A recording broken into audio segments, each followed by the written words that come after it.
Perkenalkan, di sini saya Dewa Kanyaman Bagus Dana dari SGD A9. Jadi di sini untuk SGD kami akan menjelaskan daripada skenario 9. Baik, berikut adalah anggota kelompok daripada SGD kami. Baik, mungkin untuk skenario 9-nya. Baik, itu yang pertama itu bab pendahuluan. Baik, di sini latar belakang, mana diabetes merupakan salah satu daripada penyakit degeneratif yang memiliki sifat tidak menular. Di mana di sini untuk kejadian diabetes jadi karena adanya suatu penurunan daripada produksi hormon insulin daripada pankreas oleh tubuh. Yang mana di sini untuk diabetes sendiri merupakan masalah yang dialami secara global saat ini. Yang mana untuk jumlah kasus diabetes mengalami peningkatan dan akan semakin bertambah seiring daripada tahun ke depan.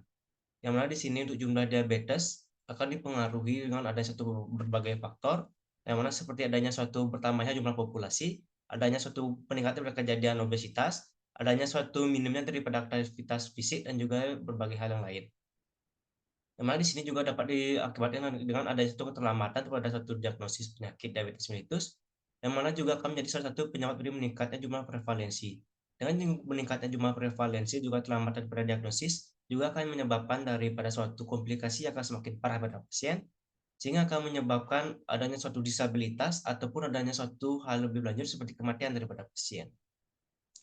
Sehingga di sini daripada SKD kami akan tertarik menulis daripada suatu atau menelaah daripada suatu skenario mengenai daripada suatu prosedur diagnosis berupa serum homocysteine dalam menegakkan diagnosis diabetes mellitus.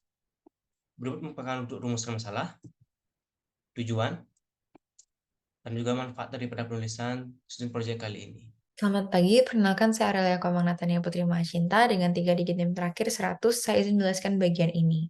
Untuk jenis pertanyaan pada skenario termasuk foreground question. Untuk foreground question sendiri itu merupakan pertanyaan yang bersifat spesifik dan terfokus pada pasien ataupun masalah pasien. Tujuannya itu untuk mencari informasi berbasis bukti untuk memandu pengambilan keputusan bagi tenaga kesehatan, khususnya dokter. Nah, pada skenario di atas, dokter itu mencari bukti untuk mendukung pernyataan staf pemasaran yang mengatakan bahwa tes serum homocysteine itu dapat memprediksi angka kematian pada pasien diabetes mellitus. Sehingga nantinya itu dokter akan mengajukan pertanyaan untuk mengumpulkan bukti-bukti yang mendukung pernyataan yang dinyatakan oleh staf pemasaran tersebut apakah benar atau tidak. Mungkin sekian penjelasan dari saya akan dilanjutkan oleh teman saya. Terima kasih. Baik, perkenalkan nama saya Dewa Gede Agung Krisna Suta dengan 3 digit terakhir 225. Jadi di sini saya melanjutkan mengenai pertanyaan penelitian klinis menggunakan PICO untuk populasinya, yaitu pasien dengan diabetes mellitus tipe 2. Kemudian untuk intervensi yaitu serum homocysteine, untuk comparisonnya yaitu serum homocysteine. Kemudian untuk outcome-nya ada tingkat kematian. Mungkin sekian dari saya, akan dilanjutkan oleh rekan saya. Terima kasih. Perkenalkan, saya Risa Agung Istri Parma Putri dengan 3 digit terakhir 232. Untuk selanjutnya mengenai pertanyaan penelitian klinis, ada 3 pertanyaan. Yaitu pertama, apakah tes serum homocysteine itu dapat digunakan sebagai prediktor mortalitas pada pasien dengan diabetes mellitus? Dan yang kedua adalah, apakah terdapat hubungan antara kadar serum homocysteine dan juga mikroalbuminuria pada pasien diabetes mellitus? Dan juga apakah terdapat hubungan antara kadar serum homocysteine dan disfungsi kognitif pada pasien diabetes mellitus tipe 2 di usia pertengahan. Sekian dari saya, terima kasih. Perkenalkan, nama saya Gede Gusyali, nama Dibanding Terakhir 223. Ya, di sini saya akan menjelaskan dari penyakit arteri perifer. Penyakit arteri perifer itu sendiri mengacu pada aterotrombosis yang terjadi pada pembuluh darah. Ada 3 hal yang menyebabkan faktor-faktor risiko utama dari penyakit arteri perifer itu sendiri, yaitu diabetes, dislipidemia, dan merokok. Gejala klinis dari penyakit arteri perifer itu sendiri sangat bervariasi, mulai dari claudication interment tanpa gejala, jadi pada kaki, sakit saat beristirahat, dan gangren. Mungkin dari penjelasan yang lebih lengkap akan dilanjutkan oleh teman saya. Om Swastiastu, perkenalkan nama saya Gede Mahatma Anggakara dengan NIM 2002 511073. Pada kesempatan kali ini saya akan melakukan presentasi lanjutan pada poin keempat. Jadi, homocysteine yang tinggi disebabkan oleh faktor genetik seperti polimorfisme pada gen metilin tetrahidrofolat reduktase, metionin sintes, dan cystathionin beta sintes, serta faktor nutrisi seperti vitamin B12, vitamin B6, dan asam folat. kadar homocysteine dikatakan meningkat pada diabetes. Peningkatan homocysteine pada diabetes dapat dipengaruhi oleh mutasi pada gen MTHFR633C, T, dan penggunaan obat diabetes. Mutasi pada gen MTHFR633C, T mengakibatkan peningkatan kadar homocysteine sehingga menyebabkan peningkatan produksi spesies oksigen reaktif. ROS dalam reaksi siklus redoks menyebabkan viabilitas sel yang mensekresi insulin, kemampuan memfosforilasi glukokinase, respon sekresi insulin, serta kematian sel. Mungkin sekian yang dapat saya sampaikan. Untuk presentasi selanjutnya akan dilakukan oleh rekan saya. Terima kasih. Baik, perkenalkan nama saya Afiai dengan NIM 101. Di sini saya isi untuk melanjutkan presentasi teman saya. Jadi, critical appraisal to the journal ada 3, yaitu ada validity, importance, dan applicability. Di sini saya izin untuk menjelaskan tentang validity terlebih dahulu. Untuk validity-nya itu yang pertama dilihat dari aspek representatif. Apakah artikel penelitian membahas masalah yang terfokus dengan jelas? Untuk populasi yang ditelitinya sudah jelas, yaitu pasien dengan penyakit diabetes mellitus tipe 2 dan penyakit arteri perifer. Untuk intervensi yang diberikan juga sudah jelas, yaitu level homocysteine diukur pada 2 kelompok.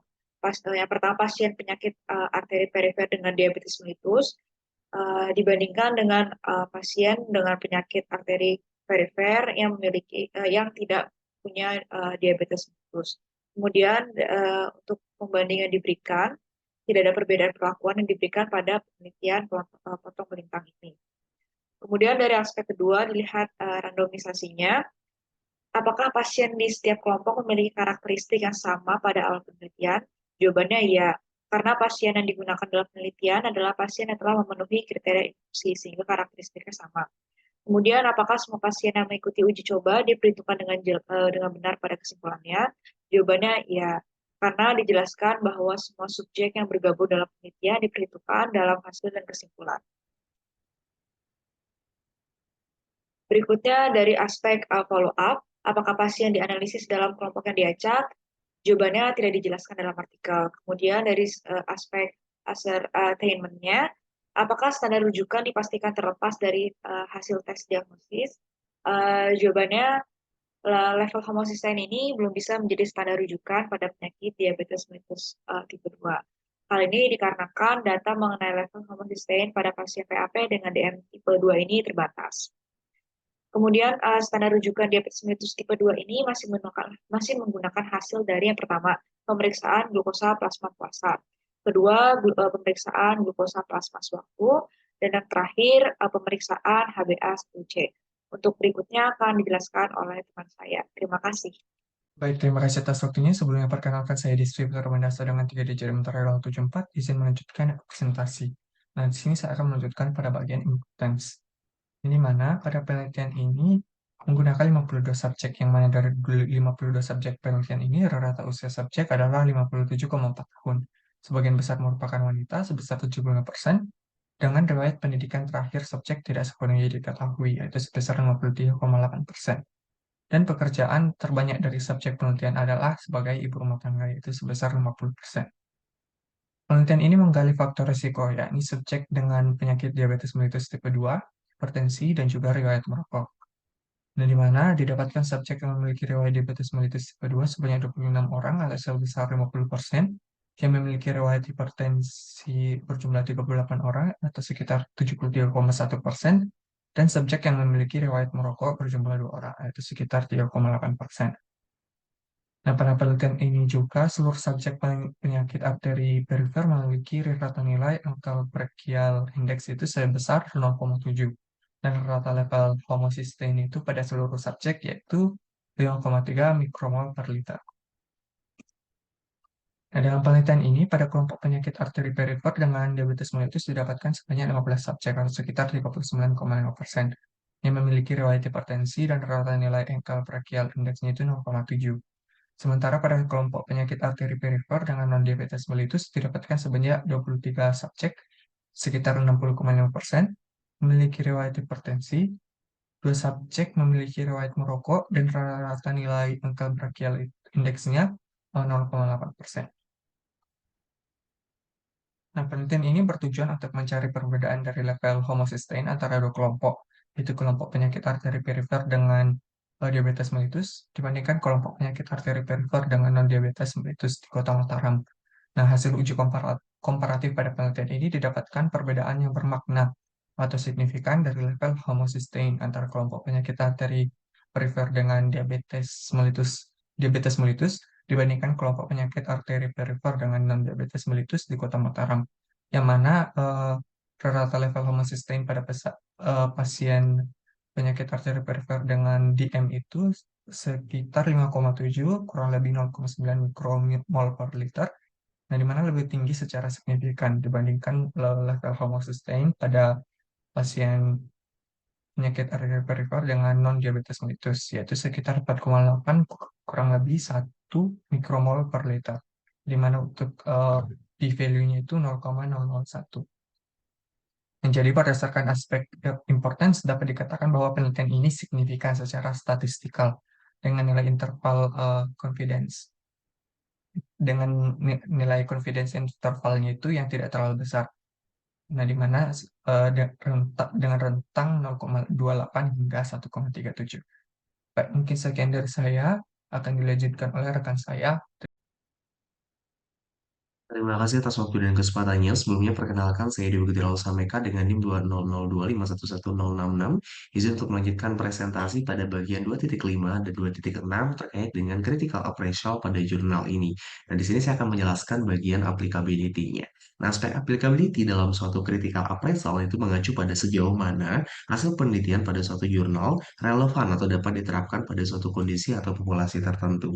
Nah, pada penelitian ini, pada bagian hasil itu tercantum dengan jelas mengenai subjek dari penelitian ini, yaitu 52 pasien poli jantung dan penyakit dalam di Rumah Sakit Islam Siti Hajar Kota Mataram tahun 2019. Nah, rata-rata usia dari subjek penelitian adalah 57,4 tahun, mohon maaf, yang sebagian besar itu didominasi oleh wanita, yaitu sekitar 75% dari total sampel atau total subjek yang diteliti.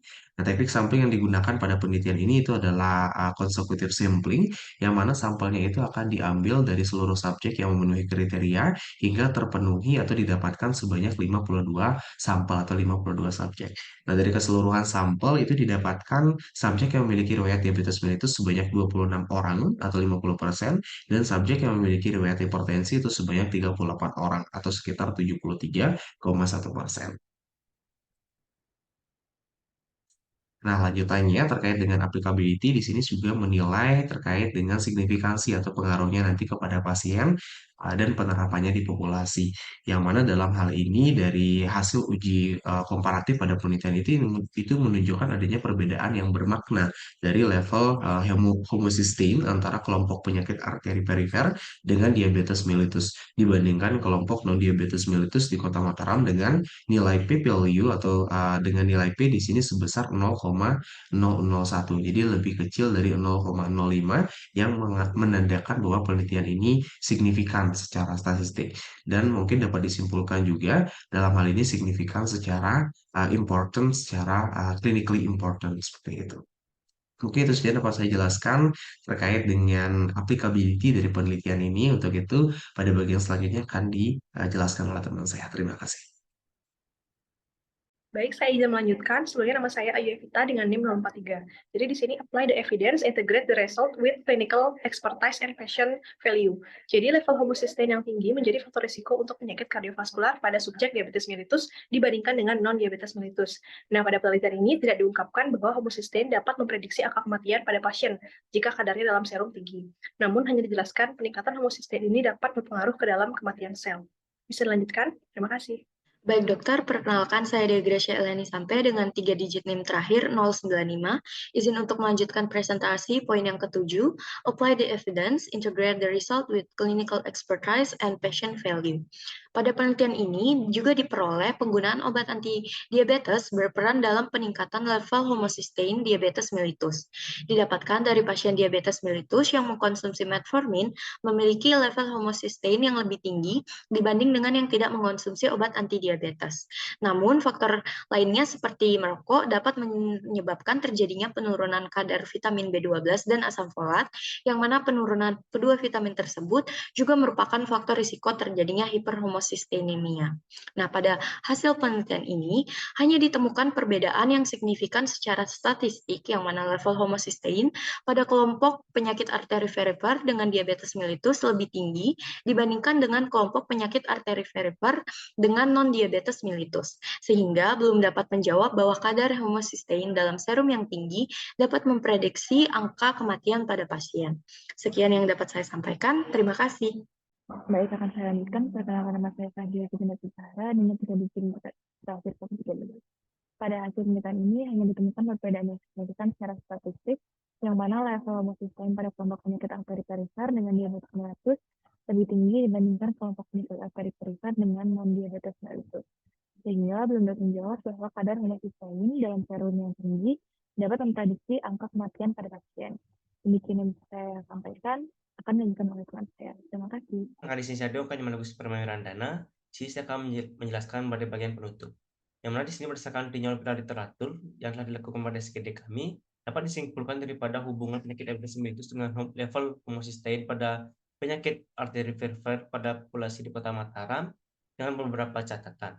Terdapat perbedaan level homocysteine yang signifikan pada kelompok penyakit arteri perifer dengan diabetes mellitus dan juga kelompok penyakit arteri perifer dengan non-diabetes mellitus, yang mana daripada level homocysteine pada kelompok penyakit arteri perifer dengan penyakit diabetes mellitus lebih tinggi dibandingkan kelompok penyakit arteri perifer dengan non-diabetes mellitus.